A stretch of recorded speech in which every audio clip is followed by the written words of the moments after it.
கிறிஸ்துவுக்குள் பிரியமான சகோதர சகோதரிகளே, உங்கள் அனைவரையும் தினமொரு முத்துக்கள் நிகழ்ச்சியில் சந்திப்பதில் மிகுந்த மகிழ்ச்சி அடைகிறேன். நற்பெயரு பெற்றவர் யார்?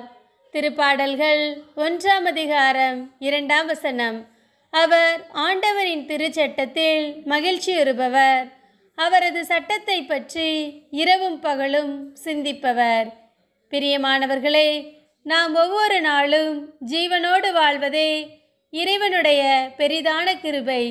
அப்படிப்பட்ட பெரிதான கிருபைக்காக நாம் என்ன செய்கிறோம்? தினமும் நமது வாழ்க்கையில் நாம் எதற்கு முன்னுரிமை கொடுக்கிறோம்? அழிந்து போகும் இவ்வுலக வாழ்விற்கா, அழியாத வாழ்வை தரும் இறைவனின் வார்த்தைகளுக்கா?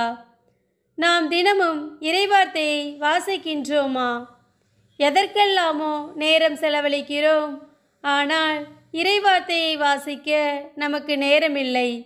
ஒரு நாளில் 28 மணி நேரத்தில் ஒரு 5 நிமிடம் கூட ஆண்டவருக்காய் கொடுக்க நாம் தயாராக இல்லை. மணிக்கணக்காய் செல்போன், டிவி என்று பார்க்கிறோம், ஆனால் ஜெபிப்பதற்கோ வேதம் வாசிப்பதற்கோ நமக்கு நேரமில்லை. நாம் இறைவனை அறிந்து கொள்ள அவருடைய வார்த்தைகளை அதிகமாய் வாசிக்க வேண்டும். அதையே இரவும் பகலும் சிந்திக்க வேண்டும். அழிந்து போகும் உலக பொருட்களின் பின் ஓடாமல் அழியாத ஆன்ம வாழ்விற்காய் நேரம் கொடுப்போம். நற்பேறு பெற்றோராய் வாழ நம்மையே தயார்படுத்துவோம். தினமும் இறைவார்த்தையை வாசிப்போம்.